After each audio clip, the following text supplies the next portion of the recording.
¿Qué tal, amigos? Bienvenidos a otro programa de Dilo al Mundo. Es una alegría y un placer, un privilegio para nosotros el poder compartir una vez más la palabra de Dios. Así que bienvenidos tanto a los que nos siguen programa a programa como a alguna persona nueva que se esté sumando. Una alegría compartir la palabra de Dios que siempre tiene un mensaje de vida, que siempre tiene un mensaje de esperanza para nosotros y para la gente que nos rodea. Dios quiere bendecirnos y tiene todo el poder para hacerlo. Estamos tratando el libro de Apocalipsis y para ello tenemos la cordial compañía del pastor Mark Chambers. Muchísimas gracias por haber accedido a la colaboración. Muchas gracias, Caleb, por la invitación. Para mí es un gran placer y un privilegio para compartir este momento contigo y con nuestra audiencia.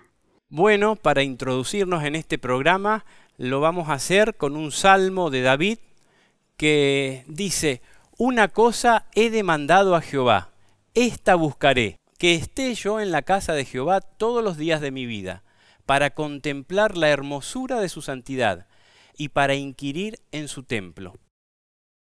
Viene hablando de que él no le teme a nada al estar al lado de Dios, que Jehová es su luz, su salvación, que se puede juntar todo el mundo contra él, pero que si Jehová está con él, él puede estar confiado. Pero hay algo en que hace hincapié David, y dice que se la demanda a Jehová como quien dice más que ninguna otra cosa. Y es estar contemplando la hermosura de Jehová. En la Biblia tenemos la palabra de Dios, la revelación de Dios, y podemos hablar de esto, podemos comentar de esto, pero hay algo que es irreemplazable, y es poder contemplar a Dios. Supera a cualquier descripción de Dios, supera a cualquier conocimiento, el hecho de poder contemplarlo. Esto se ve reflejado no solamente por David, sino en toda la Biblia. El libro de Isaías dice: en aquel día mirará el hombre a su Hacedor, y sus ojos contemplarán al Santo de Israel. Esto es como una especie de divisoria de aguas, porque el hombre natural muchas veces huye de Dios, huimos de Dios. Y entonces Dios empieza a llamarnos con su tierno amor y empieza a hacernos comprender que necesitamos que Él se refleje en nosotros. Y eso es a través de la contemplación. Y para eso es que se revela a nosotros, y el broche de oro de la revelación de Dios en la Biblia está en Apocalipsis. No sé si usted coincide con esto. Oh, sí. El privilegio es el gozo, el gusto más grande que una criatura puede tener.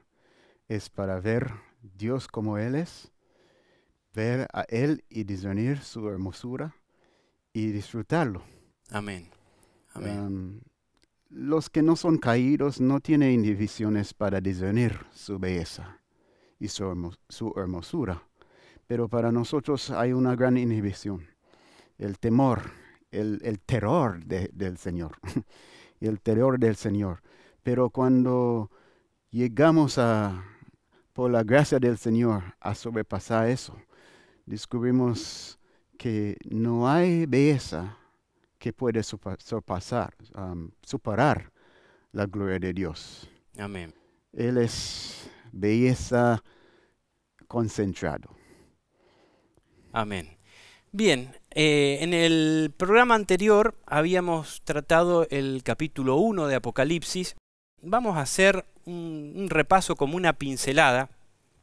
Habíamos visto que comenzaba el Apocalipsis diciéndonos que es la revelación de Dios que le dio a Jesucristo para manifestársela a su siervo Juan. Hay una bienaventuranza para todo aquel que lee y los que oyen las palabras de este libro. Y seguidamente lo que estábamos hablando, viene una visión del Hijo del Hombre. Ese es el título que le pone la Biblia a este texto. y encontramos que en la palabra de Dios hay una multidimensionalidad. Encontramos que la palabra de Dios es viva y eficaz y que precisamente el Apocalipsis es un libro que tuvo mucho para dar desde que fue revelado en el tiempo del principio de la Iglesia Apostólica. Fue un libro escrito por el apóstol Juan, el último que quedó con vida de los 12 apóstoles. Y empieza el Apocalipsis con esta visión del Hijo del Hombre. Dice, yo estaba en el Espíritu en el día del Señor. Este día del Señor tenemos que tenerlo, como habíamos visto en el programa anterior, con la multidimensionalidad que esto tiene. El día del Señor es el día sábado, pero también el día del Señor es el día del juicio de Dios. El día, muchas veces lo asociamos al juicio de Dios con la venida de Jesús, y esto no está mal, pero tenemos que saber que antes de la venida de Jesús se cierra el juicio, y que de alguna manera Dios viene a nosotros a sellarnos para la salvación o a sellarnos para la perdición. Y esto es un momento que no sabemos cuándo va a ser. Y entonces tenemos que estar preparados, porque el juicio ya empezó. Hay un juicio investigativo donde se anota cada acción, sea buena, sea mala, cada pensamiento. Dios escruta en nosotros todas las cosas. Y oí detrás de mí una gran voz como de trompeta. La voz de trompeta se asocia al apercibimiento que Dios nos hace cuando estudiamos el santuario, pero también Jesús tiene voz como de trompeta, que decía, yo soy el alfa y el omega, el primero y el último. Escribe en un libro lo que ves y envíalo a las 7 iglesias que están en Asia, a Éfeso, Esmirna, Pérgamo, Tiatira, Sardis, Filadelfia y la Odisea. Y me volví para ver la voz que hablaba conmigo, y vuelto vi 7 candeleros de oro, y en medio de los 7 candeleros a uno semejante al Hijo del Hombre, vestido de una ropa que llegaba hasta los pies, y ceñido por el pecho con un cinto de oro. Su cabeza y sus cabellos eran blancos como blanca lana, como nieve, sus ojos como llama de fuego, y sus pies semejantes al bronce bruñido refulgente como en un horno, y su voz como estruendo de muchas aguas. Tenía en su diestra 7 estrellas, de su boca salía una espada aguda de 2 filos, y su rostro era como el sol cuando resplandece en su fuerza. Bien, este tema lo vimos en el programa pasado, pero queríamos hacer una puntualización en algunas cositas, porque no podemos pasar por arriba ni una palabra, no podemos trivializar ni una palabra del Apocalipsis, porque cada cosa tiene un significado importantísimo. Es bueno tomar un momento para observar que Juan aquí mencionó lo que él escuchaba.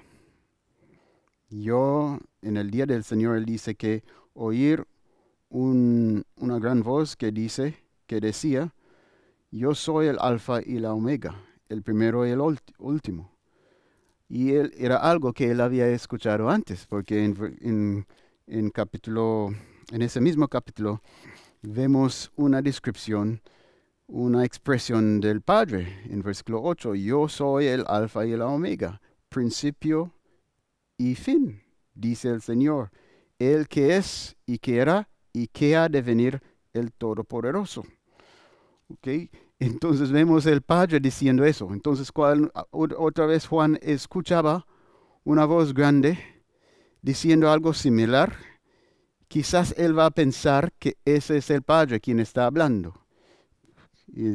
Pero cuando él volvió para ver quién era, me volví para ver la voz que hablaba conmigo, y vuelto vi 7 candeleros de oro.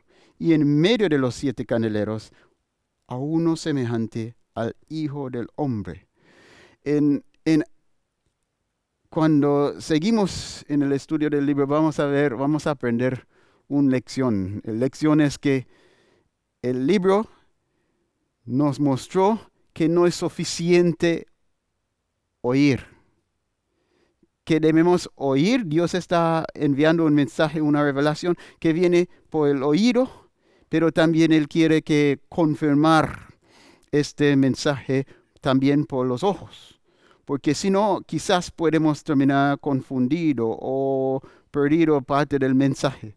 Si Él no había visto, Él va a concluir que el que estaba hablando era el Padre. Pero cuando Él vio que era el Hijo en el medio de los candeleros, diciendo algo similar a lo que el Padre mismo había decidido, tomando por sí mismo títulos bien similar a los del Padre. Pero sus ojos confirmó para él quién era. Y vemos ese, en diferentes circunstancias en el libro, vemos cosas similares así. Es así, lo que el Padre habla, lo habla el Hijo, y lo que el Hijo habla, lo habla el Espíritu Santo también. Sí, sí. Y qué bueno esto de que no solamente está lo que se habla, sino lo que ve. El tema de contemplar a Dios. Dios nos abre las ventanas del cielo para que podamos verlo. Por ejemplo, una cosa que podría pasar desapercibida. Dice, y sus pies semejantes al bronce bruñido, refulgente como en un horno. Y a lo mejor lo leemos y lo pasamos por arriba.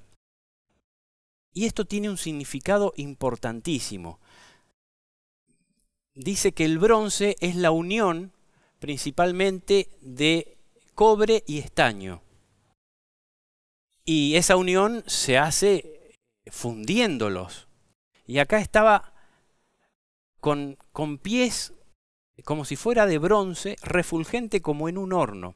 Esto simboliza la naturaleza divino-humana de Jesús, que estaban fundidas en el Hijo del Hombre. Y no es el único lugar donde aparece el bronce simbolizando a Jesús como nuestro Salvador, como nuestro Dios y como nuestro hermano Salvador. Cuando Moisés levantó la serpiente en el desierto, acá se da otro ejemplo, era una serpiente de bronce, y se da lo mismo que veníamos diciendo.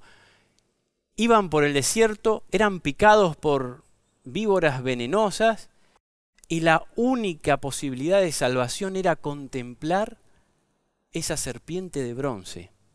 Esto es un símbolo de cómo, ahora que vamos a la Canaán celestial, que estamos atravesando el desierto de este mundo, y que la serpiente con su veneno mortífero nos ataca, la única posibilidad de salvación la tenemos contemplando al que murió por nosotros. El que fue uno con nosotros, aunque en su naturaleza antigua, en su naturaleza original, es mucho más que nosotros, es Dios mismo, pero Él unirse en nosotros. Y es importante que contemplamos un poco de eso, porque la naturaleza de nuestro Salvador es muy importante, que Él es divino y que Él es humano, y que en Él encontramos la unión de dos naturalezas distintas. No que en Él encontramos dos personalidades, porque podemos caer en ese error.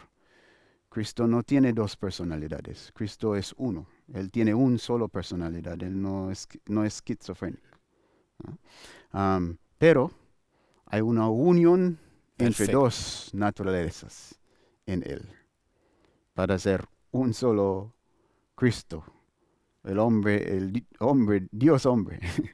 Y Apocalipsis es un libro que nos habla del juicio de Dios.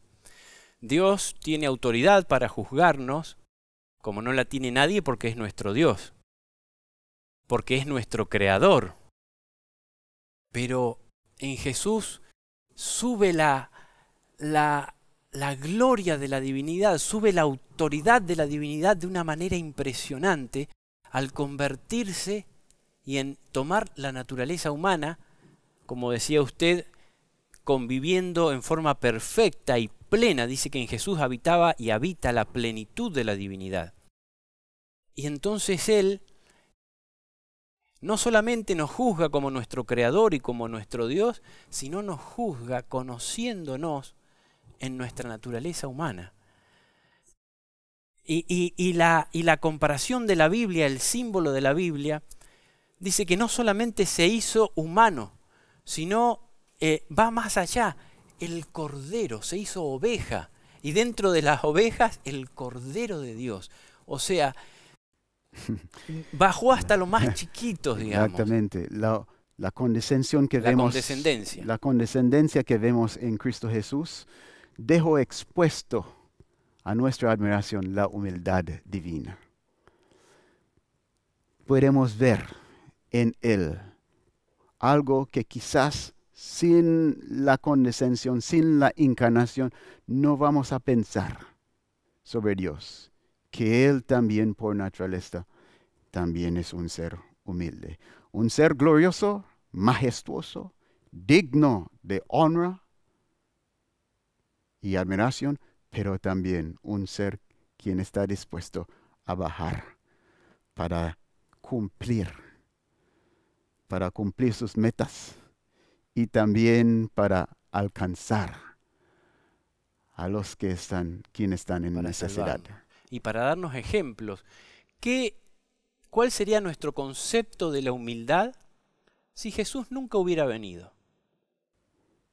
Hay muchos que dicen que la humildad es la virtud de aquellos que no tienen otra. Mire cómo la definen, ¿no? Ahora, sí, pero Jesús, el que tiene todas las virtudes, todo el poder, toda la gloria del universo, al bajar y hacerse humilde y mostrarnos la importancia de la humildad para ayudar a salvar a otro y para ser salvos por Él, entonces no hay forma de tener una mejor definición de lo positiva y de lo importante que es la humildad. Es maravilloso porque, mira, si Dios no había escogido ese camino de humildad, ¿cómo entonces Él puede salvarnos? Cuando nuestro mayor problema es la locura del ego. La vanidad. Sí. Es por eso que estamos perdidos. ¿Por qué el pecado entra en el mundo? Por el orgullo, por Lucifer, por Eva, pensando de sí mismo más allá de la realidad. Entonces, podemos ver si Cristo no había tomado ese camino de humildad, ¿cómo vamos a terminar? ¿Quién va a salvarnos de nuestro orgullo y nuestro egocentrismo? Cuando la última noche con sus discípulos, antes de su crucifixión, Él estaba allí y nadie quería asumir el rol de siervo. Ninguno. Todo pensaba que era algo que era menos que ellos. Y yo no voy a hacer eso, porque ese va a descalificarme de mi esperanza, de lo que yo esperaba tener con Jesús. Pero Jesús, al final, esperó que terminó la cena completo y comenzó a lavar los pies. Ve cómo somos. Y esos eran discípulos con Jesús por 3 años y medio ya. Entonces, si ellos podían tener ese concepto de humildad, que solo Jesús mismo y su ejemplo podía despertarnos a ver humildad como una virtud. Porque muchas veces el mundo, nuestra forma de ser, nuestra orientación, nos dejó a mirar no a mirar a la humildad como una virtud. Miramos más como algo de humillante, que está llevándome donde yo no soy digno a estar. Pero mira a Jesús. Él no fue llevado. Él no fue llevado. ¿Por quién lleva a él? Él mismo fue yendo donde él no estaba digno de estar. Con sus actos. Y él hizo por una razón, tenía razón. Él hizo porque él poner como prioridad la necesidad de los que están dependientes de su humillación para llegar a tener una verdadera dignidad delante de Dios. Gracias a esto, aunque el ser humano tiene el gran problema de la vanidad, hoy por hoy todo el mundo sabe el valor de la humildad y sabe que la grandeza se demuestra en la humildad. Si no fuera por esto, por más teoría y explicaciones, no creo que el ser humano pudiera tener estos conceptos. Jesús cambió el mundo de esa manera. Alguna cosita más, por ejemplo, dice, de su boca salía una espada aguda de 2 filos. Si nos queda alguna duda en donde lo leemos, en el resto de la Biblia hay una complementación perfecta. En los evangelios dice que la palabra de Dios es más cortante que toda espada de 2 filos, que es viva y eficaz y penetra hasta partir el alma, el corazón, los tuétanos. Y también esto de la espada de 2 filos y de la palabra de Dios, que es la espada de 2 filos, hasta el ser humano, cuando piensa en justicia, cuando quiere graficar a la justicia, suele poner a una imagen así, que tiene una espada. Tiene la balanza, que significa la equidad, y tiene una espada. Bueno, no es algo exactamente igual. Acá en el relato de Apocalipsis dice que en su boca, su lengua, es una espada de 2 filos. Eso está ligado al juicio que él tiene la capacidad de ejecutar. Como ningún otro ser humano y como ningún otro ser en el universo tiene la capacidad que no sea las personas de la divinidad, el Padre, y dio todo el juicio al Hijo. Conectado con ese pensamiento del juicio, está mostrando la impecabilidad de sus expresiones, la veracidad de cada expresión que viene de su boca. Tiene poder y autoridad para cortar. ¿Por qué? Porque nadie puede escapar sus declaraciones. Si él dijo, usted es pecador, no es una mentira, no es falsa acusación, es verdadero. Y aunque muchos van a tratar para contradecir lo que él dice, es firme, es cortante, porque llegó hasta la profundidad de nuestro ser, la verdad que él declaró sobre a los quien él juzga.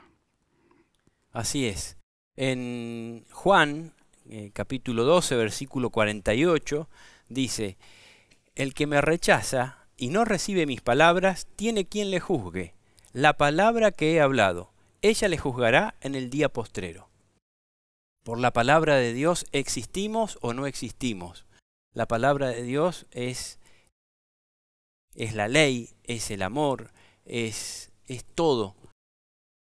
Otro aspecto más, no vamos a tratar todos los aspectos por una cuestión de tiempo, pero nos parece a través de estos ejemplos hacer el hincapié que se debe hacer para valorar cada detalle que se da en el libro de Apocalipsis. Dice, su rostro era como el sol, cuando resplandece en su fuerza. ¿Qué significa esto? En Juan, en Daniel y en Timoteo se dice, Dios es luz y no hay ningunas tinieblas en él. Él revela lo profundo y lo escondido, conoce lo que está en tinieblas y con él mora la luz. Él es el único que tiene inmortalidad, que habita en luz inaccesible. También en Apocalipsis 21-23, al describir la ciudad de Dios, la Nueva Jerusalén, dice, La ciudad no tiene necesidad de sol ni de luna que brillen en ella, porque la gloria de Dios la ilumina, y el Cordero es su lumbrera. Y después en Malaquías dice, porque he aquí viene el día ardiente como un horno, y todos los soberbios y todos los que hacen maldad serán estopa. Aquel día que vendrá los abrazará, ha dicho Jehová de los ejércitos. Y no les dejará ni raíz ni rama. Mas a vosotros, los que teméis mi nombre, nacerá el sol de justicia, y en sus alas traerá salvación, y saldréis y saltaréis como becerros de la manada. Hollaréis a los malos, los cuales serán ceniza bajo la planta de vuestros pies, en el día en que yo actúe, ha dicho Jehová de los ejércitos. Este texto se aplica muy bien porque nos trae el contexto de juicio Sí. que el Apocalipsis nos presenta. También quiero añadir que es muy importante todo eso lo que estamos viendo, porque no olvidar que cuando Juan vio, él vio en el medio de los candeleros, los 7 candeleros, alguien como el Hijo del Hombre, un Hijo del Hombre, alguien como él. Entonces, es importante que reconocemos que hay cosas en el Salvador que nos dejó, que compartimos, que tenemos en común. Pero nunca debemos confundirnos y caer en ese error de pensar que podemos igualar a Él.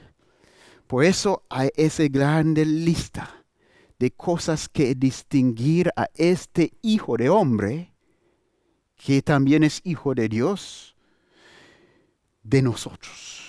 En todo lo que vemos, esa espada que salga de su boca, no tenemos lengua de eso.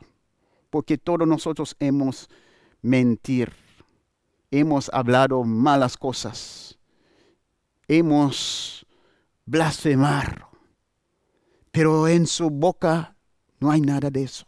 Nunca. Sus ojos como ramas de fuego. Una percepción clara. Percepción clara, un juicio claro en sus ojos. No tenemos eso. Y el asunto es que están mostrándonos la excelencia de este verdadero hombre.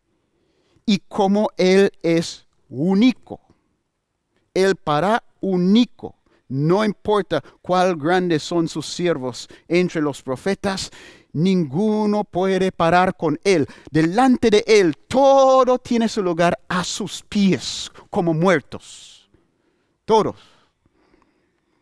Él es único en su excelencia, en su impecabilidad entre los hijos de los hombres. Bueno, y para finalizar estos pequeños detalles que estamos viendo, sin verlos a todos, pero para ejemplificar cómo debemos estudiar el Apocalipsis, vemos que sus ojos eran como llama de fuego. Y no hace falta que interpretemos por nosotros mismos nada, porque la Biblia explica bastante bien y nos da un concepto que expande nuestra capacidad de razonar, sin miedo a equivocarnos. He aquí, dice en Salmos 33, 18 y 19, el ojo de Jehová sobre los que le temen, sobre los que esperan en su misericordia, para librar sus almas de la muerte y para darles vida en tiempo de hambre. Vemos cómo el ojo de Dios sobre los que le temen es una protección, es una seguridad. En Job dice, porque sus ojos están sobre los caminos del hombre, y ve todos sus pasos. No hay tinieblas ni sombra de muerte donde se escondan los que hacen maldad. En Hebreos dice, y no hay cosa creada que no sea manifiesta en su presencia. Antes bien, todas las cosas están desnudas y abiertas a los ojos de aquel a quien tenemos que dar cuentas. El único al que tenemos que dar cuentas de una manera absoluta, el único que nos puede juzgar de una manera absoluta y perfecta. Después dice en Romanos, capítulo 2, el versículo 5, 6 y 16. Pero por tu dureza y por tu corazón no arrepentido, atesoras para ti mismo ira para el día de la ira y de la revelación del justo juicio de Dios, el cual pagará a cada uno conforme a sus obras, en el día en que Dios juzgará por Jesucristo los secretos de los hombres. Entonces muestra que los ojos de fuego de Jesús para sus hijos son una protección, una seguridad, y para los que acumulan ira para el día de la ira, para los perversos, para los que no tienen temor de Dios, es algo que no van a poder mirar. Dice que arranque las montañas, se les caigan encima antes de ver a los ojos al Dios del universo. Y ve cómo está conectado con la pureza, porque bienaventurados los puros de corazón, porque van a mirar a Dios, van a ver a Dios. Quería volver a ese punto de la importancia de un equilibrio cuando contemplamos la revelación de Dios, porque la más grande revelación que Dios tiene es su Hijo mismo. Él es el resplandor de su gloria. Y vemos tanto en el Padre y en el Hijo cosas que nos trae consuelo a nosotros, cosas que nos dejó a sentir invitado a cercanía. No olvidamos que fuimos creados en la imagen de Dios. Entonces, cuando vemos cuando hacemos un estudio sobre Dios, vemos los atributos que son comunicables. Los atributos comunicables son los que nosotros podemos participar en su amor, en su justicia, en su santidad, en su misericordia, en su gracia. Todos esos atributos de carácter son atributos que Dios está dispuesto a compartir con sus criaturas. Pero también tenemos al otro lado, tenemos en Él atributos que no somos invitados a ser participantes en esos atributos. Cosas que dejó una clara distinción entre el criatura y el creador. Y encontramos lo mismo también en Jesús. Y ve que cuando estudiamos los atributos de Dios, si solo concentramos, y es un error común entre cristianos y entre nosotros, hermanos adventistas, que cuando estamos estudiando los atributos de Dios, solo concentramos en sus atributos de carácter. Y es bueno porque que conocemos eso, porque está mostrándonos que es nuestro llamado para ser semejante a Él en carácter.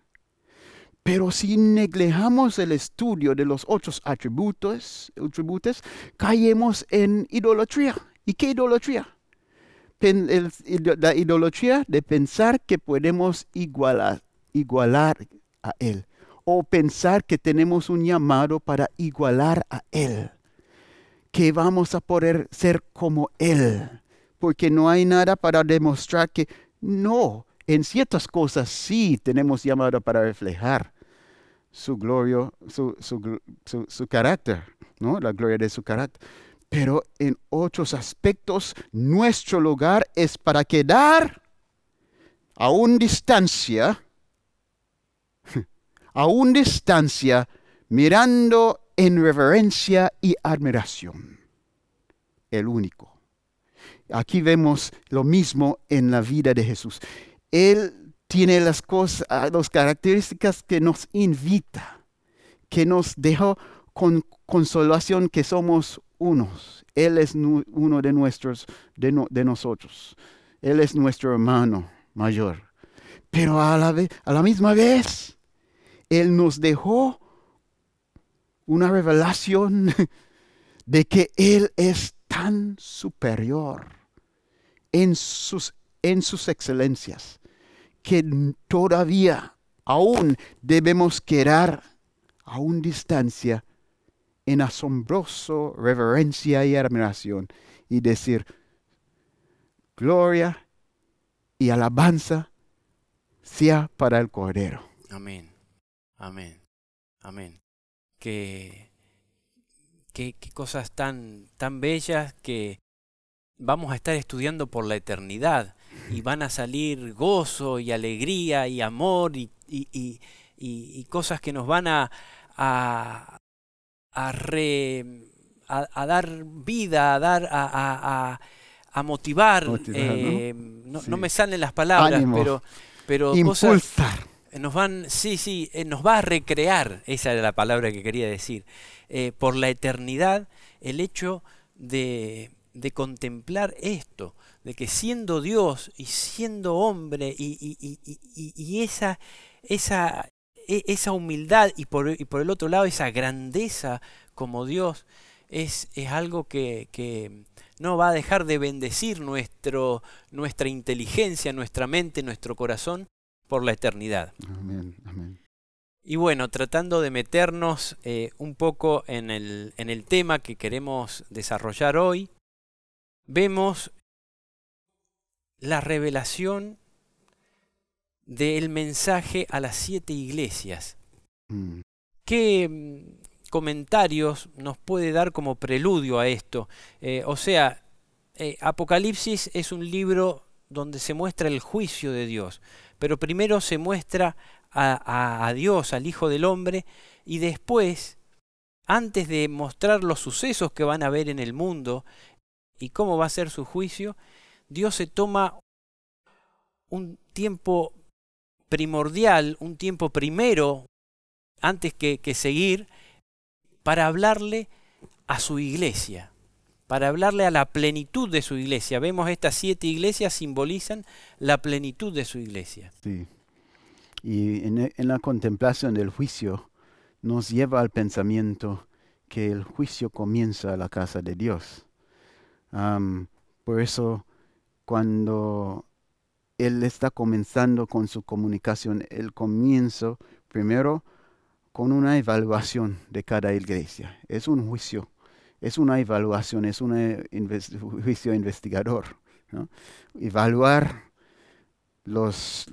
el primero presentó, da una revelación a sí mismo único a cada una de esas iglesias y también demostró que Él conozco, que Él tiene derecho a evaluarlos, pero que no solo tiene derecho, que Él tiene una evaluación correcta, perfecto, porque Él conozco las obras de cada uno. Y Él puede presentar su condición, los fortalezas, las debilidades, las victorias, las falencias y una meta. Amén. Para animarlos a vencer. Eso es lo que vemos en el juicio, como Dios trató con el juicio. El primero llevó ese vara de medir, para medir a los que tienen su nombre, a los que confesar o profesar fe en Él. Y no olvidamos que en este juicio, Él mismo es la medida del hombre en Dios. Amén, así es. Él mismo es la medida, por eso Él presentó primero a sí mismo. Él da una revelación a sí mismo, porque está demostrando algo que esta iglesia debe aferrar. Y debe reflejar. Y debe reflejar para llegar a su madurez. Él mostró a sí mismo como el ejemplo, como el estándar. Como conocemos que Dios va a juzgar todos según la ley, según sus obras. Él presentó como la manifestación de la mente y corazón de Dios. Perfecto, para que así podamos tener esa medida para levantar, para crecer. Así es. Bueno, el tema es muy extenso, hay muchísimo que decir de esto, pero sin ponernos de acuerdo, Fíjese el primer versículo que yo había seleccionado. Porque es tiempo de que el juicio comience por la casa de Dios. Lo mismo que dijo usted. Y si primero comienza por nosotros, ¿cuál será el fin de aquellos que no obedecen el Evangelio? Como vamos a ver en el mensaje a la primera iglesia, el mensaje a la iglesia de Éfeso, Dios tiene como un sistema por el cual se comunica y una estructura del mensaje que va para cada iglesia.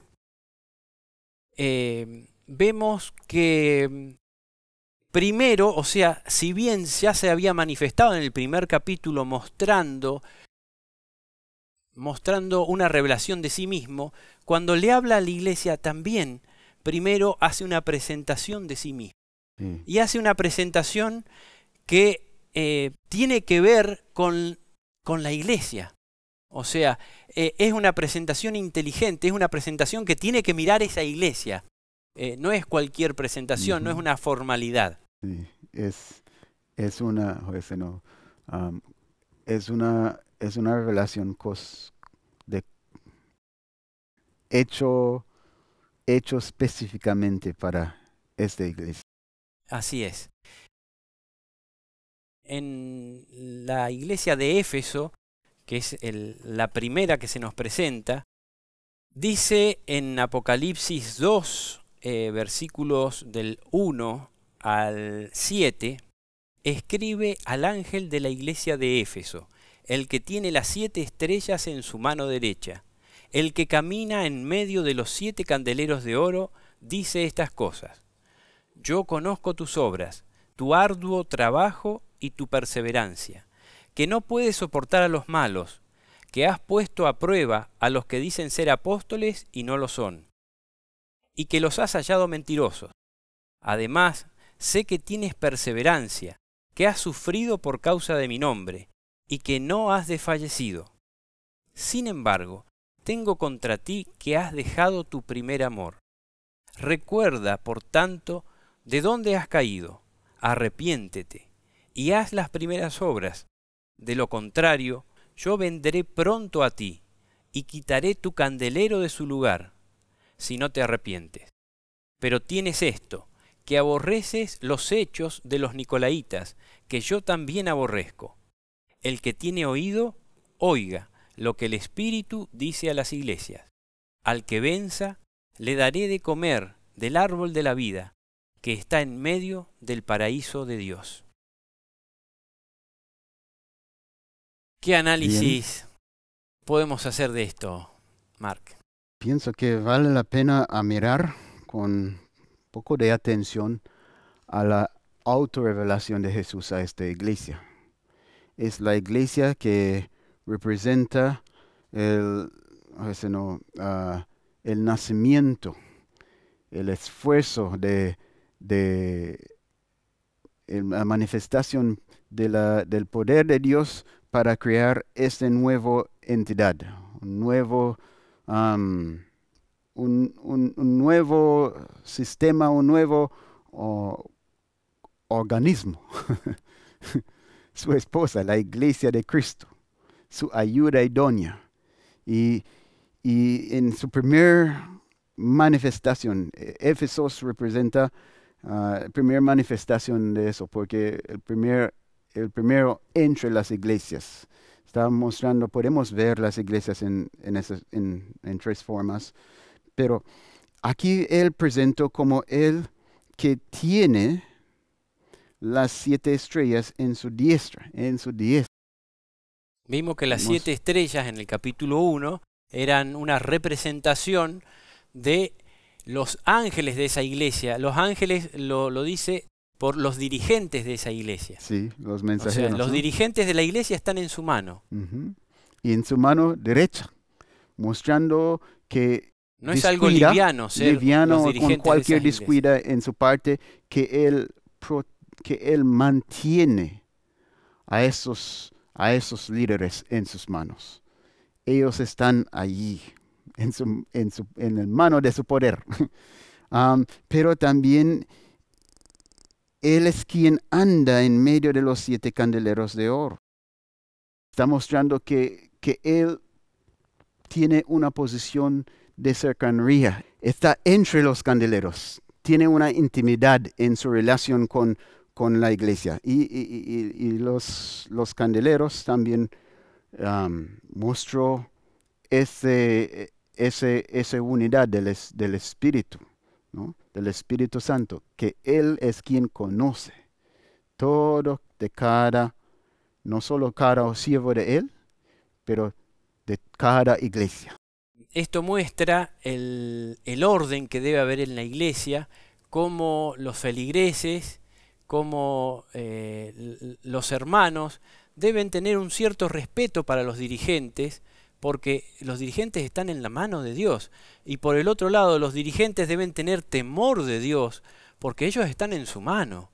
Sí. Él puede hacer lo que quiera con ellos. Entonces, debe haber una cadena, digamos, de orden y de temor. Y es bueno que mencionó eso. Porque no es que están solos, están en su mano y está Jesús como autoridad de la iglesia, como máxima autoridad de la iglesia. Eso es un aspecto importante en lo que esta revelación está demostrando. Orden y autoridad. ¿Por qué? Cada iglesia solo tiene una estrella y un candelero que representa su lugar. Pero Él está presentando a sí mismo como el que tiene todo. Los 7 candeleros, está entre los 7 candeleros y Él tiene los siete estrellas. ¿Por qué Él está mostrando eso? Porque esa iglesia representa la preeminencia de todos, porque es el primero, que recibe la primicia de bendición, las primicias de bendición. Entonces, para Él, su salud, la salud de esa iglesia, afecta en una forma u otra el resto, que son por venir. Así es. Entonces, cuando Él habló con ellos, Él habló presentando a sí mismo, no solo como que Él está ahí solamente para ellos. Él está ahí mostrándose que todo el destino de todo su pueblo está en su mano, está en su corazón, está en su alma. Él está motivado por el éxito completo de la iglesia. No solo en un siglo, pero para toda eternidad. Es como que estamos frente al partido final, donde las cosas se van a decidir para un lado o para el otro. Y es como que Jesús hace una reunión de vestuario, digamos, donde le habla a sus jugadores y hace una especie de juicio preliminar antes del juicio final, para que ellos se pongan en regla, para que acomoden las cosas que no están bien. Pero por un lado se muestra que es un juicio objetivo. Yo conozco tus obras. No le dice, bueno, yo conozco que tenés buena intención, pero no. El juicio es por las obras. Es un juicio objetivo, pero no es un juicio frío que no le importa, que juzga como una máquina. Yo conozco tus obras, pero también veo tu trabajo, veo tu perseverancia, veo tu corazón, veo tu situación. Es un juicio de alguien que está al lado nuestro, que se pone al lado nuestro. Él está en el medio de los candeleros. Para que nos pongamos en línea con las cosas que tenemos que estar en línea. Y qué importante, porque Éfeso había hecho todo bien, pero había caído presa de lo que da por tierra a todo. O sea, si nos equivocamos en esto, no sirve para nada todo lo demás. Entonces, hace una sola reprensión, pero que es sumamente abarcativa. Sin embargo, tengo contra ti que has dejado tu primer amor. El amor es la ley con que se identifica Jesús. Toda la ley depende del amor. Usted una vez nos enseñó, y le agradezco por ese concepto, de que el principal atributo de Jesús es la santidad. Pero de la santidad de Jesús y de Dios sale el amor. Y sin amor todo lo que hagamos no tiene sentido. Entonces es una iglesia que había luchado, que formalmente había hecho todo bien, pero estaba a las puertas de morir si no tenía amor. Estaba muriendo. Entonces, qué extraordinario cómo identifica el problema tan claro, es tan estratégico en el diagnóstico que hace. Quiero simpatizar un poco con Éfesos, porque ellos tienen tanto. Él mismo dice que conozca su obra y su ardor, y que no han desmayado. Arduamente trabajar por amor de mi nombre. Por amor de mi nombre. Pero hay una sola cosa. No dice que no tiene amor, dice han perdido su primer amor. ¿Y por qué estoy diciendo eso? Porque quizás Éfesos no esperaba una reprensión. Quizás Éfesos no esperaba una reprensión. Y quizás si nosotros podríamos ser como Éfesos, quizás vamos a pensar que somos encima de reprensión. ¿Por qué? Porque hoy en día, ¿por qué él mencionó el amor allí? Él habló sobre puro acción y eso. Pero el amor de esas acciones. Pero él dijo, yo no soy contento solo mirar a lo externo.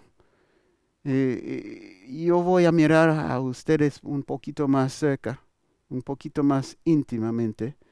Y yo miro ahí y veo que ustedes han perdido su primer amor. Es una evaluación del corazón, no solo de obras.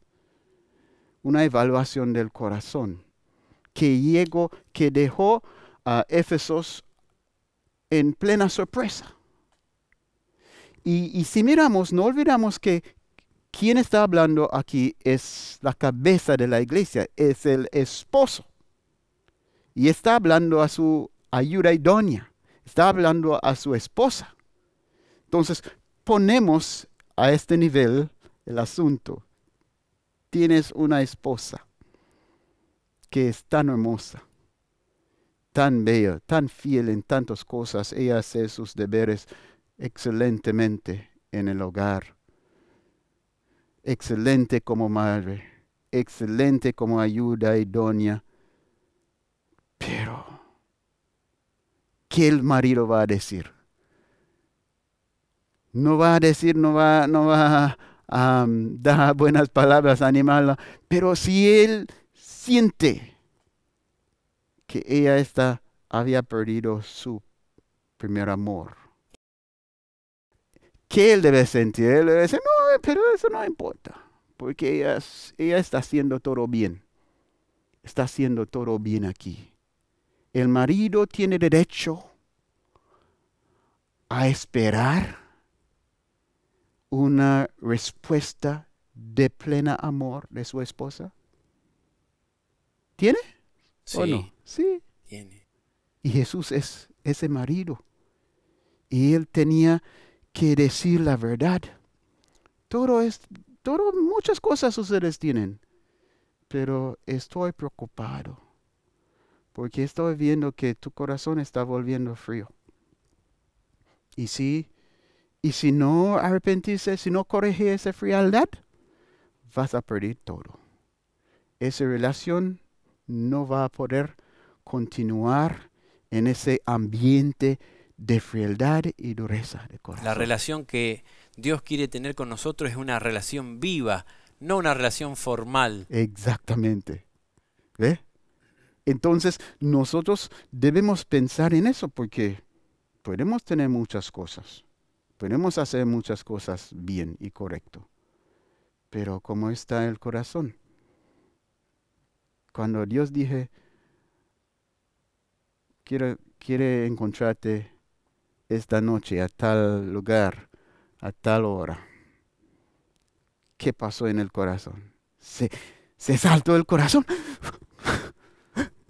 O estaba en otras cosas, en las tareas. Decimos, ay, Señor, yo tengo tanto que yo soy cansado. ¿Cómo es? Es un índice para ver si el corazón está correcto.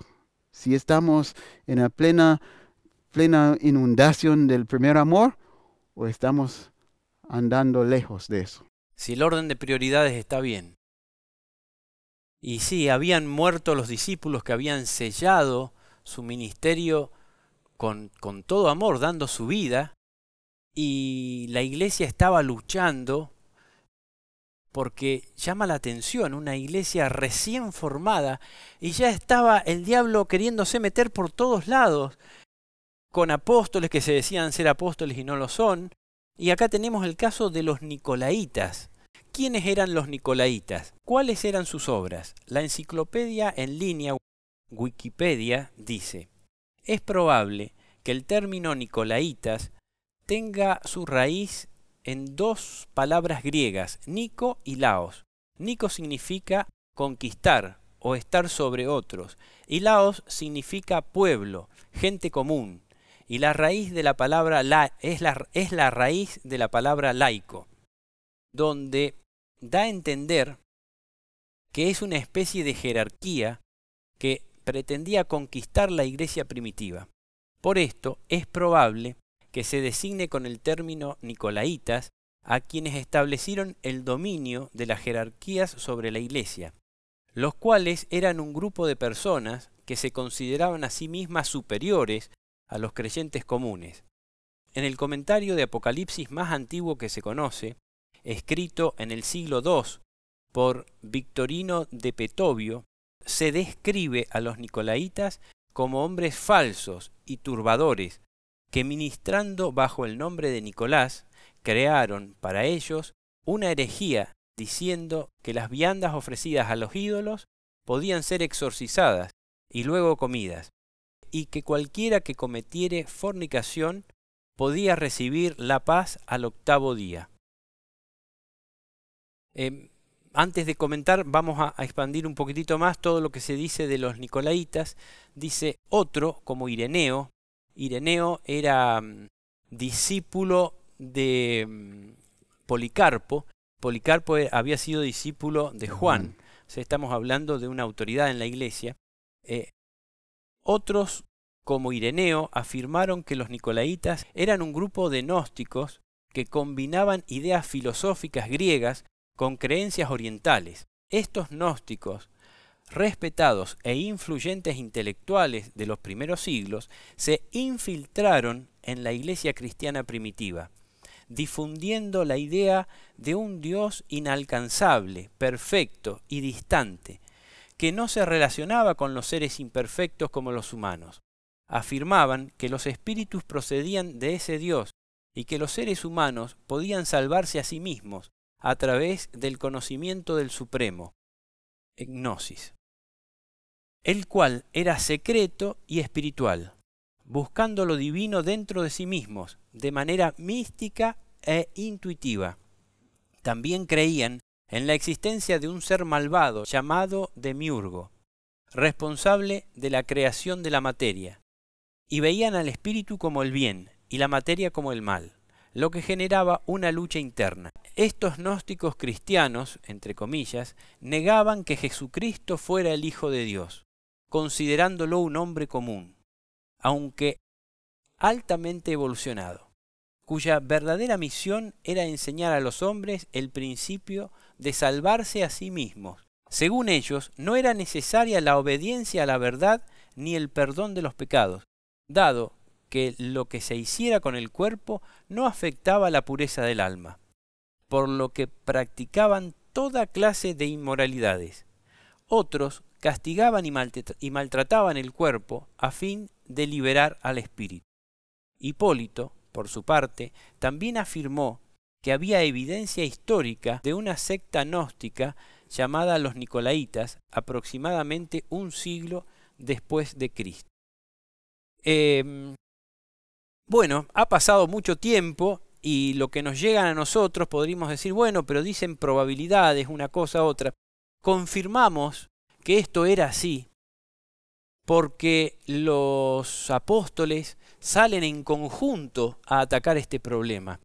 En Judas, capítulo 1, versículo del 1 al 19, dice: Amados, me ha sido necesario escribiros exhortándoos que contendáis ardientemente por la fe que ha sido una vez dada a los santos, porque algunos hombres han entrado encubiertamente, hombres impíos, que convierten en libertinaje la gracia de nuestro Dios, y niegan a Dios el único soberano, y a nuestro Señor Jesucristo.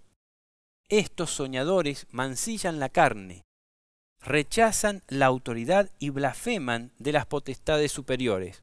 Blasfeman de cuantas cosas no conocen, y en las que por naturaleza conocen, se corrompen como animales irracionales. ¡Ay de ellos! Porque han seguido el camino de Caín, y se lanzaron por el lucro en el error de Balaam. Estos son manchas en vuestros ágapes, que comiendo impúdicamente con vosotros, se apacientan a sí mismos, nubes sin agua, llevadas de acá para allá por los vientos, árboles otoñales sin fruto, 2 veces muertos y desarraigados, fieras ondas del mar, que espuman su propia vergüenza, estrellas errantes, para las cuales está reservada enteramente la oscuridad de las tinieblas, murmuradores, aquellos que andan según sus propios deseos, cuya boca habla cosas infladas, adulando a las personas para sacar provecho. Estos son los que causan divisiones, los sensuales, que no tienen el espíritu. Por cuestiones de tiempo es lo único que vamos a leer, pero vemos que Juan, que Mateo, que en Efesios Pablo habla en este mismo sentido. Los apóstoles a una atacaron a estos que pretendían ser más vivos, pretendían ser más inteligentes que las ovejas de la iglesia. Pretendían dirigirlos de una manera totalmente diabólica, apartando la divinidad de Jesús, desafiando a su Padre, que es el que ha dado toda la gloria a su Hijo y todo el poder. También la santidad de Dios era negada a través de ellos. Esto de comer lo sacrificado a los ídolos es un símbolo de un culto que no se hace a Dios.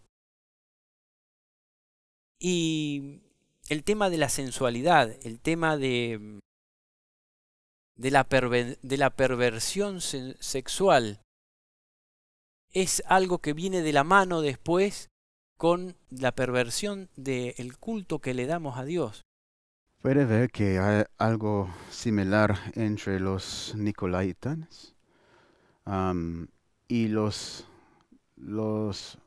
satánicos, porque recién había una celebración de satánicos en Estados Unidos y ellos estaban diciendo: no somos como muchos piensan. No es que nosotros, nuestra filosofía es uno. Hazlo como quiere. Hazlo como quiere. Esa es la ley. No hay ley para ellos. Esa es toda la ley. Toda la ley. Anton LaVey, él también promueve esa idea. Que toda la suma de la ley es hacer lo que quiere. Libertinaje. Sí. Libertinaje. Entonces, y un desafío total hacia Dios. Y ellos pensaban que son justificados en eso, con esos ideas ridículas que tuve que separar el cuerpo del espíritu. Ve cómo está Jesús, cómo Él apareció a Éfesos con piernas de bronce. Ve que los dos elementos estaban unidos como un solo elemento. Entonces, ese día que ellos tienen que, el espíritu a un lado y la carne en otro lado. Y negarlo a Jesús como creador. Sí, porque sí. dice que la materia la había hecho el diablo. Ajá. Entonces, él no podía ser hijo de Dios porque él vino en la carne. ¿Ves?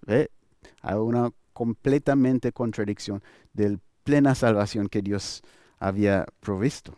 Y en 2 Pedro, capítulo 2, hay una presentación del apóstol Pedro similar a lo que encontramos aquí en Judas. Pero él dice aquí, versículo 1, pero hubo también falsos profetas entre el pueblo, como habrá entre vosotros falsos maestros, que introducirán encubiertamente herejías destructoras, y aún negarán al Señor que los rescató, atrayendo sobre sí mismos destrucción repentina. Y muchos seguirán sus disoluciones, por causa de los cuales el camino de la verdad será blasfemado, y por avaricia harán mercadería de vosotros con palabras fingidas. Sobre los tales ya de largo tiempo la condenación no se tarda, y su perdición no se duerme. Y él sigue con un idioma bien similar a lo que Judas utilizó, hablando sobre los ángeles que habían perdido sus estados, sobre Sodoma y Gomorra, el diluvio, todo eso, para justificar, para demostrar que Dios no va a soportar tal rebelión. Y lo mismo hace Pablo. También traen el caso de Balaam. ¿Qué es lo que hizo Balaam? Para maldecir al pueblo de Dios, que no se lo podía maldecir de ninguna manera. Contaminarlo. Porque luego de la fornicación, donde el ser humano tiene una debilidad, se mete también después la blasfemia hacia Dios, la fornicación espiritual. Ya la fornicación de la carne es una blasfemia hacia Dios, pero no se queda ahí. De ahí toma la parte espiritual y constituye una blasfemia terrible hacia Dios. Que Dios nos guarde. Sí. Que Dios nos guarde y que podamos ser fieles centinelas de este mensaje, de esta revelación de Jesús, sin perder el amor, que no nos vayamos peleando contra estas cosas, pero que tiene que estar el amor en el corazón. No podemos, porque por ahí hay gente mala con la cual tenemos que dar una lucha, porque esa gente mala están engañando a hermanos que son buenos, pero que quizás no tienen el conocimiento o que son engañados. Y entonces en esa lucha está el riesgo de perder el amor. Y es importante que reconocemos cuál sutil es ese riesgo. Por la naturaleza, por nuestra propia naturaleza, de tener una tendencia de autojustificarnos. El momento que ponemos al lado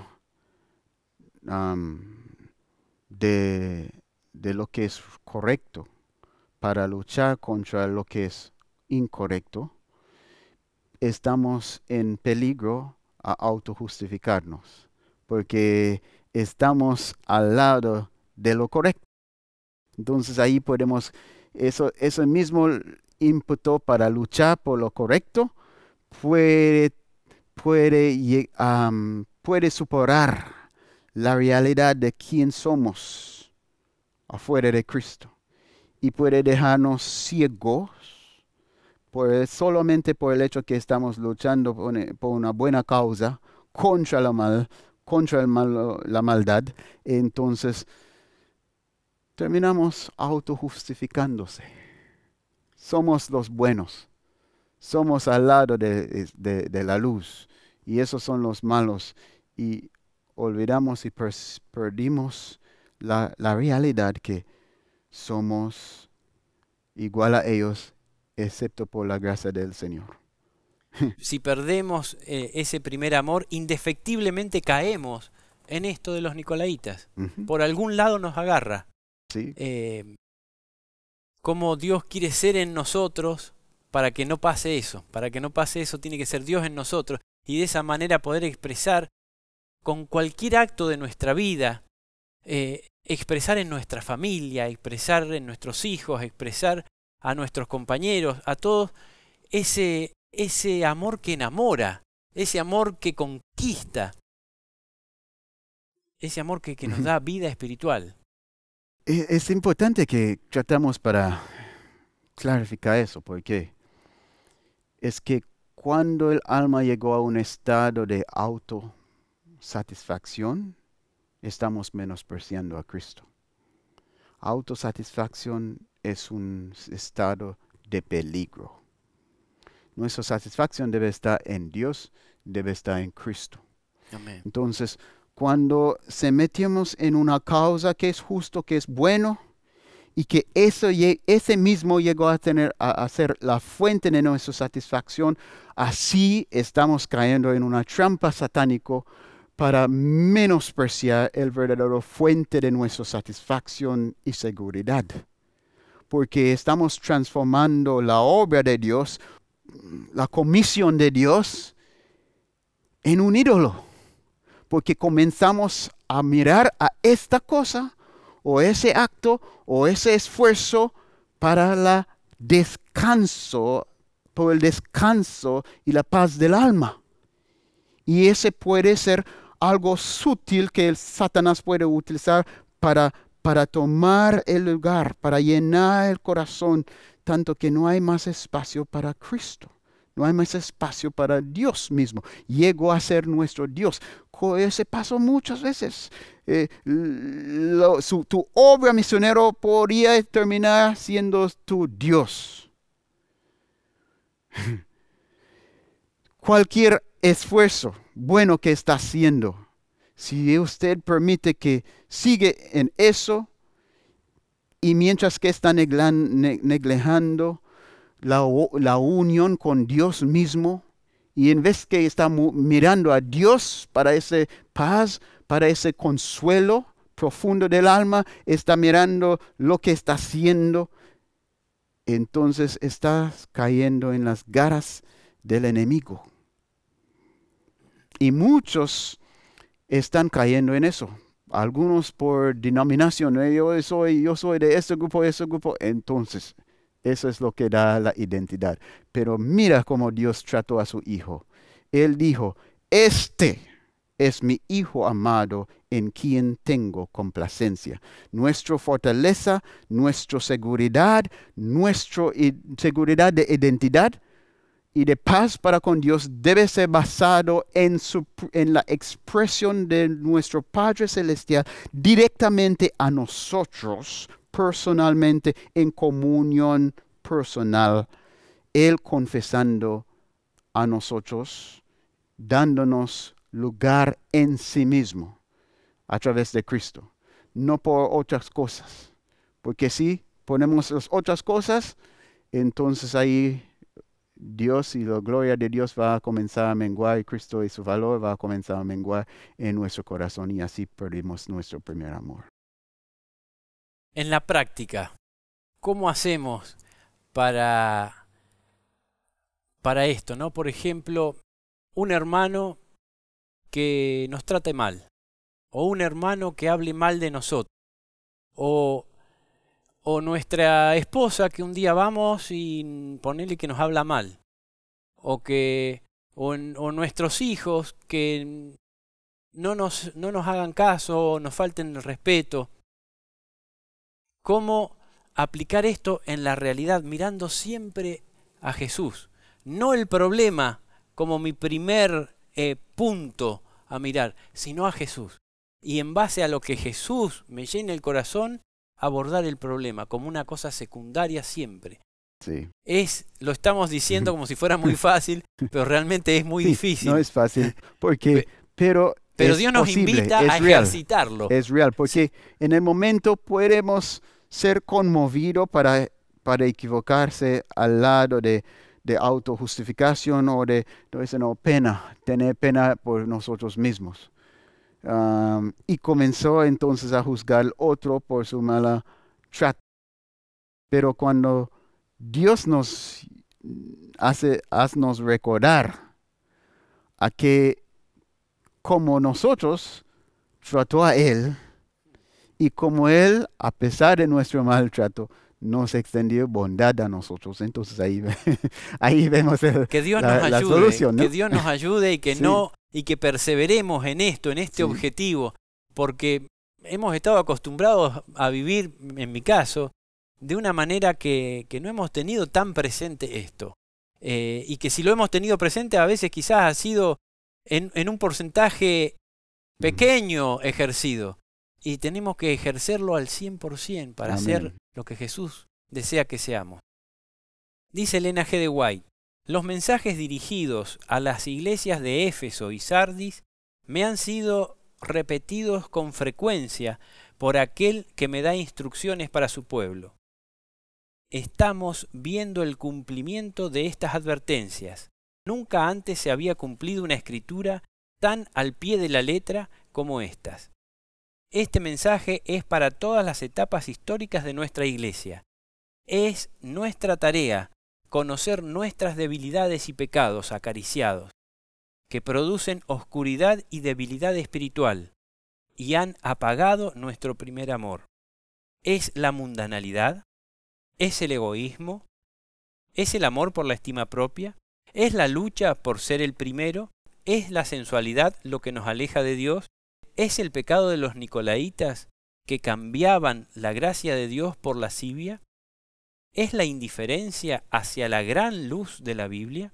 ¿Es el mal uso o abuso de las oportunidades o los privilegios lo que nos lleva a tener jactanciosas pretensiones de sabiduría y conocimiento religioso, mientras la vida y el carácter son inconsistentes e inmorales?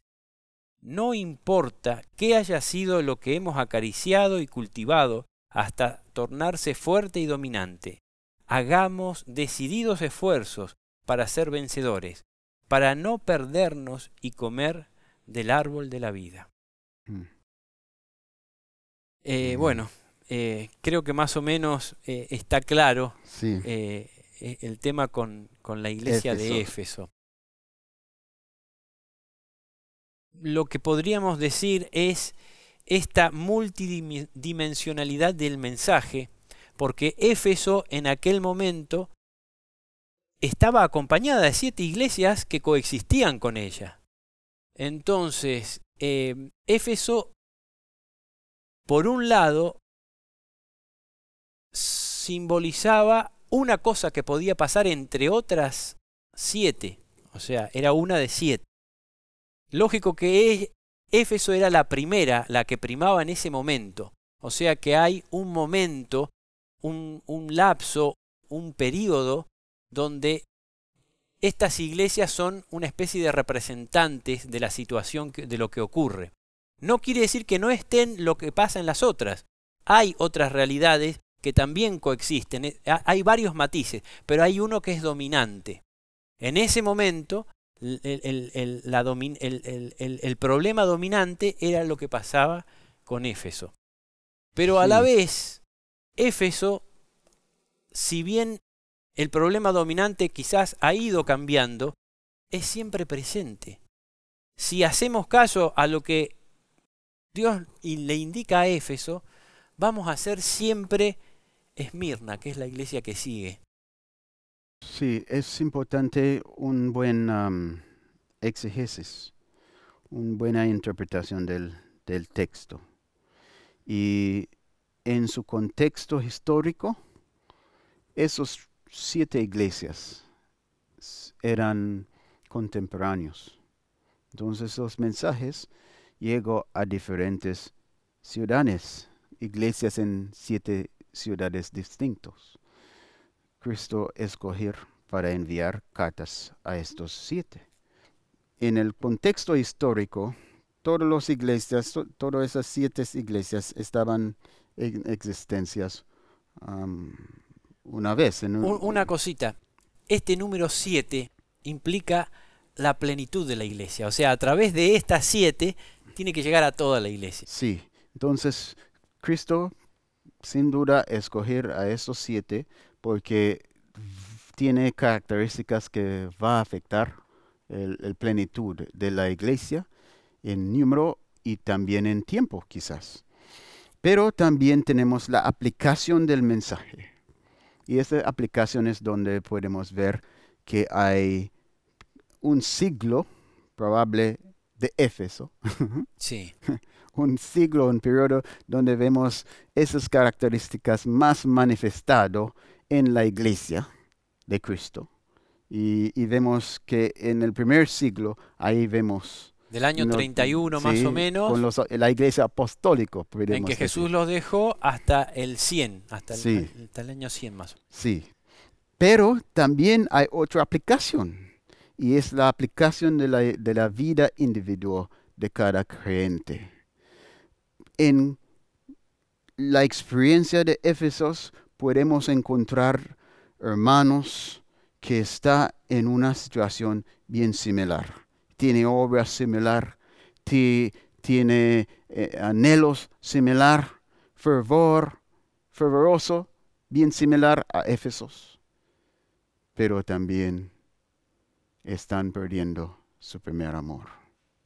Hay ese tipo de aplicación. Yo veo esos 3 aplicaciones. La aplicación histórico, el contexto histórico, donde el mensaje tenía su aplicación inmediato con las iglesias literales de Éfeso, Esmirna y los demás. Pero también la aplicación profético, la aplicación en tiempo, que puede ver que hay en la historia de la iglesia cristiana hay 7 etapas donde hay ciertas características manifestado más claro que refleja una de esas iglesias. Pero hay una aplicación general para la vida del creyente que cada uno de nosotros podemos oír a lo que Cristo dice a las iglesias y podemos encontrarnos allí. Podemos quizás encontrar nuestra recomendación en el mensaje de Éfesos o en el mensaje de Esmirna o otro, o podemos encontrar nuestra reprensión. Los que tienen oídos para escuchar, oír lo que el Espíritu dice a las iglesias. ¿Por qué? Porque podemos encontrar nuestra recomendación, nuestra reprensión y nuestra palabra de ánimo para seguir la lucha hasta vencernos en Cristo, en el poder de Cristo Jesús. Un detallito más, Sí. un par de detallitos más. Vemos que al empezar el mensaje a cada iglesia, Jesús se presenta como el que emisor del mensaje. Sí. Pero fijémonos que al final de cada iglesia dice: el que tenga oído, oiga lo que el Espíritu dice a las iglesias. Pero ¿cómo? ¿Está hablando Jesús o el Espíritu? Lo que había dicho usted al principio, que hablaba el Padre unas palabras y después cuando se da vuelta para ver al que hablaba y ve que está Jesús. O sea, cómo estos mensajes resuenan en las 3 personas de la divinidad y están ocupados en nuestra salvación, y en hacer resonar en nosotros, no solamente a través del Padre, del Hijo, también el Espíritu Santo es el que nos está hablando después para que no nos olvidemos, para que lo apliquemos en nuestra vida cotidiana, para reprendernos, para hacer la microimplementación del mensaje. Amén. Y no debemos menospreciar la distinción entre los roles. Hay una sola misión que la familia divina tiene en la salvación, pero los roles son distintos. El Padre no está cumpliendo el rol del Hijo, tampoco el Espíritu Santo está cumpliendo el rol del Hijo. El único que murió por nosotros fue el Padre, fue el Hijo. El único que ir a la cruz fue Jesucristo. Pero los tres están unidos En el plan de en el salvación. plan íntimamente. Pero no hay confusión de ninguna forma de los roles. Y por eso, cuando la Biblia nos mostró a Jesús, nos mostró a Él activo en algo distinto, apoyando a su Padre para la gloria de su Padre, pero es su lugar. Y vemos el Espíritu Santo enviado por el Padre en el nombre del Hijo, cumpliendo una función para la gloria del Padre, el gusto del Hijo y de nuestra madurez en Cristo, pero es una función distinta que el Hijo y el Padre. Y uno que ellos aprueban y ellos están ahí con Él, ¿no? Que el corazón está ahí con Él. Pero el mensaje es el mismo. Muchas veces el que transmite Jesús, el Espíritu transmite, dice, Sí. Él tomará de lo mío y os lo hará saber. Exactamente. Entonces ahí es maravilloso como ese libro nos da respuesta claro. Y algo que no se nos tiene que pasar tampoco es que el Apocalipsis siempre tuvo para dar en todas las edades, pero el Apocalipsis alcanza su cumplimiento final en estos tiempos. O sea, hay un cumplimiento escatológico, se le podría decir, de los mensajes a las iglesias, que toma un valor, digamos, superlativo, Sí. toma un valor especial en el tiempo del fin, que es cuando vamos a ser juzgados, cuando estamos en la antesala del juicio ejecutivo de Dios.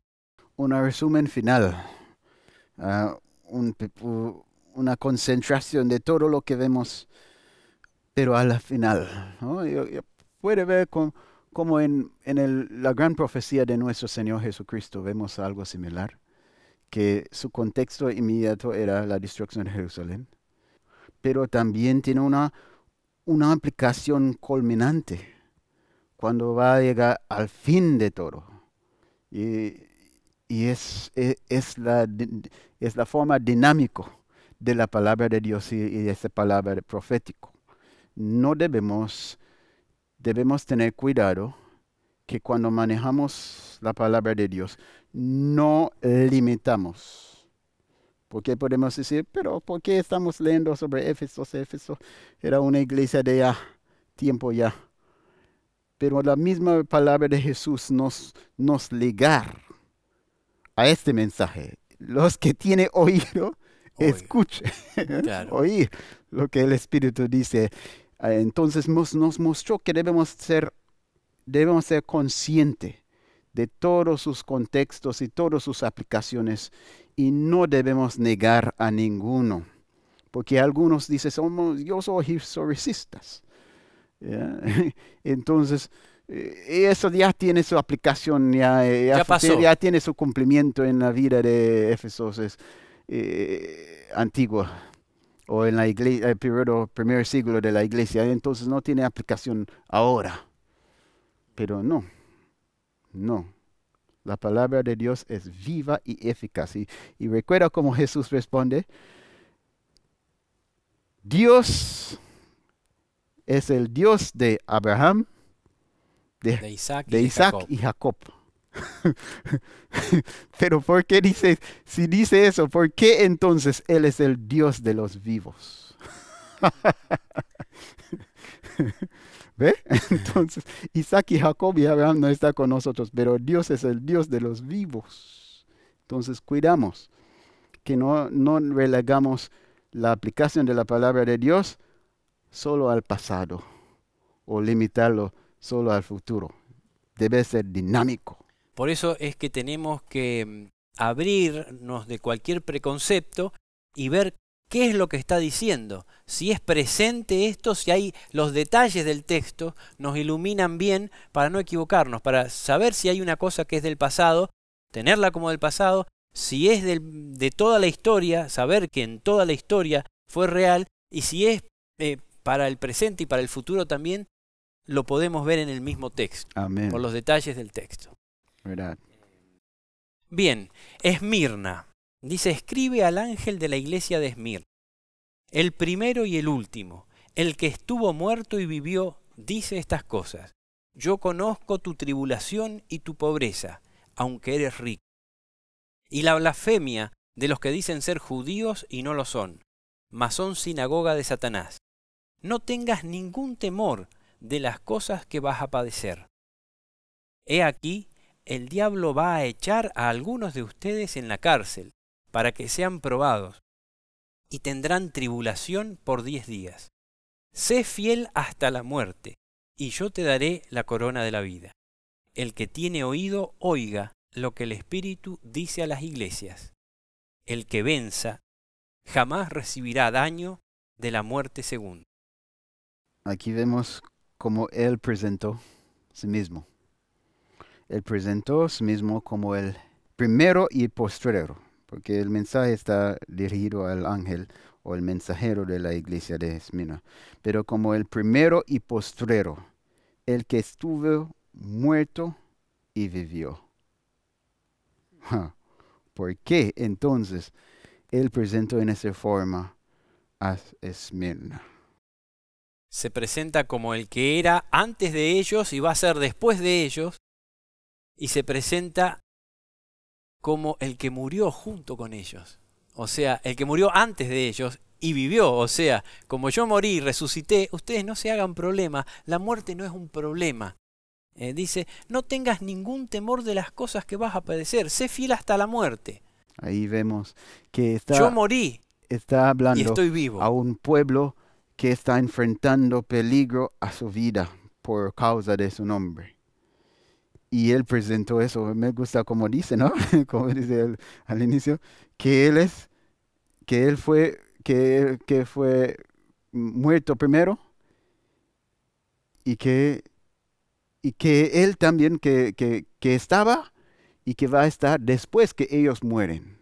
Entonces, las cosas no van a terminar con ellos. Porque Él, quien es el inicio, va a permanecer. Porque Él había enfrentado ya la muerte.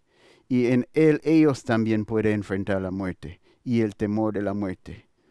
Él presentó en una forma realmente para animar, para fortalecer, para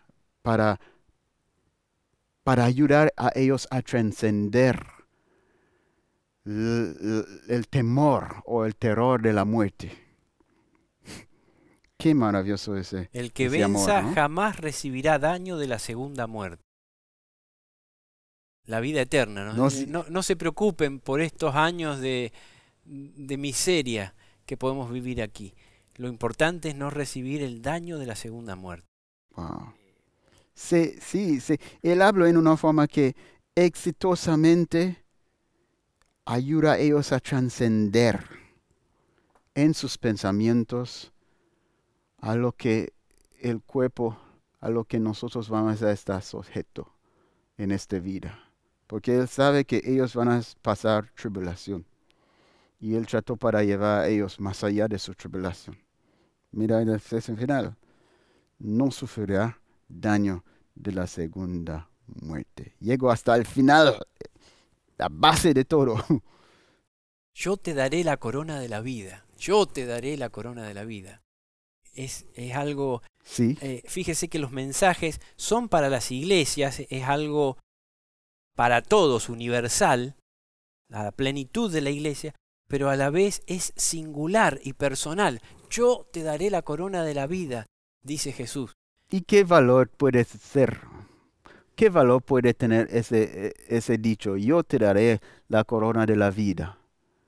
Porque, sin duda, los quienes estaban condenando a ellos a la muerte eran figuras de autoridad. Y estaban con su cetro o su varo dictando sentencia de juicio contra ellos hasta la muerte. Autoridades terrenales. mandando a ellos a la muerte y la condenación. Y Jesús diciendo ahí, no preocupe por eso. Yo soy más grande que ellos. Y yo soy la autoridad final para ustedes. Y yo tengo corona de vida para ustedes. Acá también tenemos que resaltar algo. Normalmente entre la gente, cuando hablamos de que podemos llegar a morir como mártires si es necesario, ¡ay, no me asustes! No tenemos que asustarnos, esto es un engaño del diablo.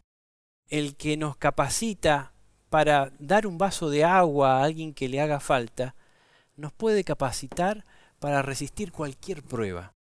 Los que murieron por Jesús no fueron gente superdotada que moría cantando porque en ellos tuvieran algo que no podemos tener nosotros. Jesús es el que nos capacita para las pruebas que vamos a soportar. No nos va a dar ninguna prueba que no podamos soportar. Entonces no tenemos nada que temer. En el último tiempo va a volver a hacer realidad lo que pasó a la iglesia de Esmirna. Lo podemos ver en la Biblia. En Mateo 24, por ejemplo, dice, entonces los entregarán a tribulación y los matarán y serán aborrecidos por todas las naciones por causa de mi nombre. Entonces muchos tropezarán y se traicionarán unos a otros y se aborrecerán unos a otros. Pero el que persevere hasta el fin, éste será salvo. Y este evangelio del reino será predicado en todo el mundo, para testimonio a todas las naciones, y luego vendrá el fin. Sí, Caleb, para los que tienen lo que Jesús ofrece, para los que están con ese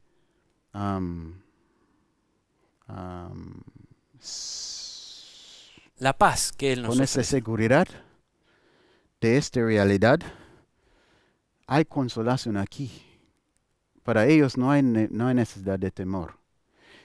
Pero si el único vida que tenemos es esta vida, sin duda, no vamos a poder superar el temor de la muerte. El temor de la muerte solo puede ser superado con la promesa y la seguridad de la promesa de muerte, de vida después. Ese es el único. Y por eso, Cristo dice que el que guarda su vida va a perderla. ¿Por qué? Porque hay una razón por qué estamos guardando la vida, es porque no tenemos seguridad del otro. Pero los que con quien Jesús había confirmado esa realidad, que deja a ellos seguros de una vida después, podemos someternos o retornar, restaurar. En completa paz, en completo amor, en completo en la seguridad. La estamos nombrando mucho, pero es así. Esta vida es insegura. Uh-huh. En esta vida nos podemos morir por cualquier cosa y de cualquier manera. Entonces, lo importante es esa seguridad de una vida eterna que Dios nos ofrece. Y que no hay mejor manera de morir, si tuviéramos que morir para Jesús. De la misma manera que no hay mejor manera de vivir y ser un sacrificio vivo que vivir para Jesús. Uh-huh. Verdad. Pero en Mateo 24 Jesús está hablando, sí, es un doble cumplimiento, está hablando de la destrucción de Jerusalén, pero también está hablando del último tiempo. Y Jesús dice, el que persevere hasta el fin, éste será salvo. Y habla de la predicación del Evangelio y habla de la tribulación y de que nos iban a matar. O sea que este mensaje es para el tiempo del fin también. Sin duda. Daniel 11 dice, los sabios del pueblo instruirán a muchos, hablando del tiempo del fin, pero durante algunos días caerán a espada y a fuego, en cautividad y despojo. En su caída serán ayudados con un pequeño socorro, y muchos se juntarán a ellos con lisonjas. También algunos de los sabios caerán para ser depurados, limpiados y emblanquecidos, hasta el tiempo determinado, porque aún para esto hay plazo. Y en Daniel 12 dice, en aquel tiempo se levantará Miguel, el gran príncipe que está del lado de los hijos de tu pueblo. Será tiempo de angustia, como nunca fue desde que existen las naciones hasta entonces. Pero en aquel tiempo tu pueblo será librado, todos aquellos que se encuentren escritos en el libro. Nos está hablando de un tiempo de gran angustia. Sí. Nos está hablando de que muchos van a morir. Por si queda alguna duda, en Apocalipsis 6 dice, cuando abrió el quinto sello, vi debajo del altar las almas de los que habían sido muertos a causa de la palabra de Dios y del testimonio que ellos tenían. Y clamaban a gran voz diciendo, ¿hasta cuándo, oh soberano Señor, santo y verdadero, no juzgas y vengas nuestra sangre sobre los que moran en la tierra? Y a cada uno de ellos le fue dado un vestido blanco. Y se le dijo que descansaran todavía un poco de tiempo, hasta que se completase el número de sus consiervos y sus hermanos que también habían de ser muertos como ellos. Cuando miramos el mensaje de Jesús a esta iglesia, vemos que Él no tiene una reprensión. Lo que Él dice que conoce sobre ellos son tus obras y su tribulación, ¿no? Versículo 9, conozco tus obras y tu tribulación y tu pobreza. Pero lo que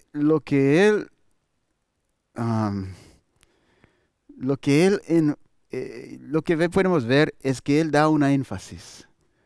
Él siempre aquí con ellos está tratando, está luchando, está trabajando para guiar sus percepciones más allá, a una realidad, porque puede ver que hay una contraste, hay una lucha entre dos puntos de vista.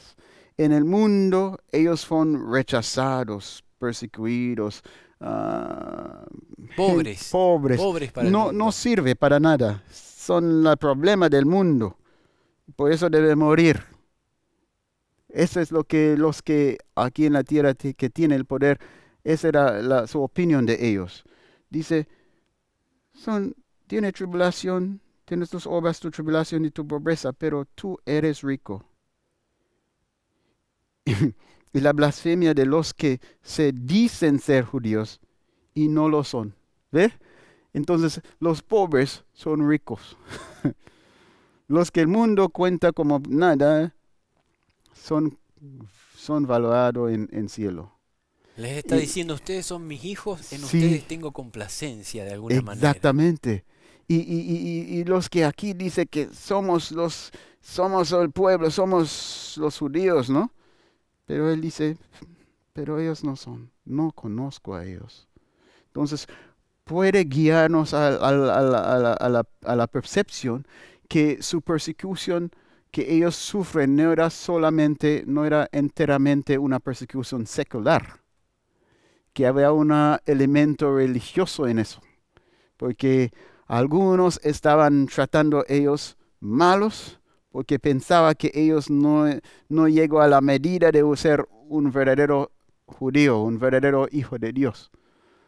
El diablo, que trató de hacerle la psicológica a Jesús cuando estaba en el desierto, también se la quiere hacer a sus hijos aquí. Exactamente. Y vemos que aún en este tiempo que vivimos, algo similar está pasando. El mundo está llegando a un ambiente donde lo malo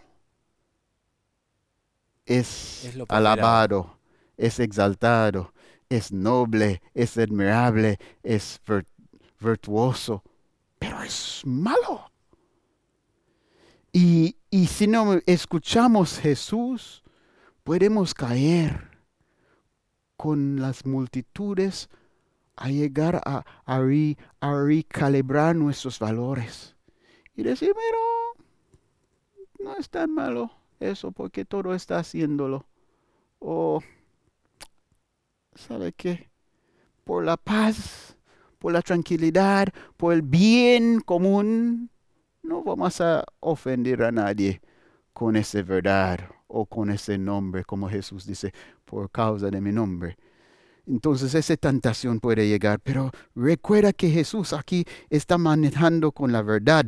Él dijo, yo sé que es la verdad, yo sé que en los ojos del mundo ustedes son pobres, no son, pero en mis ojos son ricos. Yo sé que hay gente que dice que son judíos, pero ellos son de la sinagoga de Satanás. No temas a nada lo que vas a padecer. No poner tanto atención en el presente, en los negativos que vas a pasar aquí. Mira más allá de eso, porque el diablo va a hacer cosas para desanimarlos, pero seas fiel, ¿no? Sé fiel hasta la muerte, porque él va a ponerlos en cárcel, va a ser probados, va a tener tribulación. 10 días. Un nombre que significa perfección, un número que significa perfección ordenada. Entonces, 10 días dice que significa que algo completo va a ser completamente probado. Es una señal también, antes del día del juicio, en el santuario, se tocaba trompeta 10 días. 10 días. Uh-huh. Y en el último tiempo, cuando nos estén matando, también esto quizás sea una señal del fin, digamos. Sí, sí, muy bien. Pero dice, sé fiel hasta la muerte y yo te daré la corona de la vida. Realmente es algo extraordinario, la revelación de Dios hacia su pueblo. Nos tenemos por muy alegres de poder estar compartiendo esto. No sé, Mark, si tenés alguna conclusión final. La idea es poder dejar aquí, porque ya ha transcurrido el tiempo, y seguir en una próxima ocasión desarrollando el mensaje al resto de las 7 iglesias. Sí, quiero decir que la respuesta final, la palabra final, tiene Él quien es Alfa y Omega. Es Jesucristo. Vemos que en el consejo que Jesús da a Éfesos, en la reprensión, Él tiene una palabra de ánimo para que ellos puedan ser vencedor. Vemos que no es el gusto del Señor que nadie perece o llegue a destrucción. Entonces, para Él, su iglesia, está escrito en su mano. Su esfuerzo, su compromiso es para llevar a su pueblo a la victoria final. En el caso de Esmirna, no había reprensión, pero ellos estaban cargados con temores, con sufrimiento, con tribulación. Entonces Él da a ellos palabras de ánimo para que al final ellos puedan ser vencedores. Tanto para Esmirna o para Éfesos, que tenía reprensión de la boca del Señor, el estado final, victoria, ser vencedor, estaba dependiente de una sola cosa: de mirar a Él quien estaba hablando, escuchar a Él, cree lo que Él dice y recibe con confianza su palabra y actuar en base de esa confianza, actuar demostrando que esa palabra era verdadero. Entonces, en tanto para Éfesos o para Esmirna, había un llamado a obediencia, a permanecer en la certidumbre de las promesas de Jesucristo, y a través de esa certidumbre y fidelidad en obedecer lo que Él dice, llegaron a victoria. Ese llamado es igual para nosotros. Podemos asociar con algunas características en esas dos iglesias. O quizás nuestra lucha es único, tu lucha hoy es único, pero no importa. Esas mismas palabras sirven para tu ánimo, sirve para nuestro ánimo. Él que tiene las 7 estrellas en sus manos, Él que tiene a ti en sus manos está hablando. Y es su anhelo verte victorioso. No importa qué es tu lucha ahora, no importa cuál profundo es tu oscuridad o cuál lejos que siente que usted había desviado del camino correcto. Mira, para los que Él ama, Él reprende, Él corregir y Él llama con una palabra de ánimo para luchar hasta el final, mirando, puesto los ojos en Él. Ahí podemos encontrar la victoria final y estar con Él. Que así será, tanto para ti y para mí. Muchísimas gracias, Mark, por acompañarnos y compartir estas enseñanzas tan hermosas de la palabra de Dios. En mi conclusión, cuando escuchamos a un político, a un dirigente, a alguien que habla, se nos dice que para comprender lo que nos dice y para interpretar bien quién es esta persona, no debemos guiarnos solamente por sus palabras, sino por su historial, qué cosas hizo en el pasado. Hay muchos políticos que vienen y hablan de que van a hacer esto y lo otro y lo otro y lo otro para que los voten y después no hacen absolutamente nada de eso. En el caso de Dios, está buenísimo esto de que tenemos su palabra, pero tenemos cómo Dios actuó en el pasado con su pueblo. Amén. Estamos frente al juicio de Dios. ¿Y tenemos algunas experiencias de juicio en el pasado? ¿Han habido juicios de Dios en el pasado que nos puedan servir de maqueta para las cosas que van a pasar? Sí, las han habido. Hay varias experiencias de juicio. Hubo experiencia de juicio en el tiempo de Elías y Acab y Jezabel. Hubo experiencia de juicio en el pueblo de Dios cuando estaba esclavo en Egipto. Quizás esa sea una buena imagen para graficar lo que va a pasar en este último tiempo. El pueblo de Dios esclavo en Egipto y Dios los libera. Pero la liberación no fue así nomás. La liberación fue con gran demostración de la fuerza de Dios, del poder de Dios, del amor de Dios. Una vez que estuvieron las plagas de Egipto, donde Dios se mostró como el soberano por sobre el que dice ser soberano en esta tierra, llegó el momento en que se liberó al pueblo de Egipto. Pero el que quiere usurpar el trono de esta tierra, quiere nuestra muerte sí o sí, quiere nuestra esclavización sí o sí, y salió a perseguirlos. Pero cuando Dios libera, Dios se hace cargo de su pueblo. Abrió el mar y pasaron por el mar como en un puente de tierra seca. Y el malo, el presuntuoso, dice, si ellos pasaron, yo también puedo pasar. Pero el puente de tierra seca que había sido el abismo del mar para el pueblo de Dios fue la sepultura para los enemigos de Dios. Y después, a pesar de nuestros errores, a pesar de los errores que el pueblo de Dios tiene, Dios siempre acompañó a su pueblo.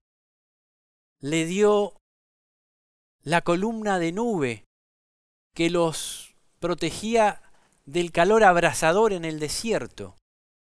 Les dio la columna de fuego que les daba calor en la noche. Les dio el maná, pero les dio algo mucho más importante aún que estas cosas. Les dio su espíritu para que les enseñara las cosas que debían aprender, para que los convenciera, para que les hiciera ver las cosas que humanamente no podemos ver. A ese Dios es al que queremos rendir nuestra vida que muchas veces ha perdido el primer amor, pero que queremos sentir esa reprensión amorosa de Dios y llegar a ser como la iglesia de Esmirna. Amén. Gloria a Dios. Bendiciones.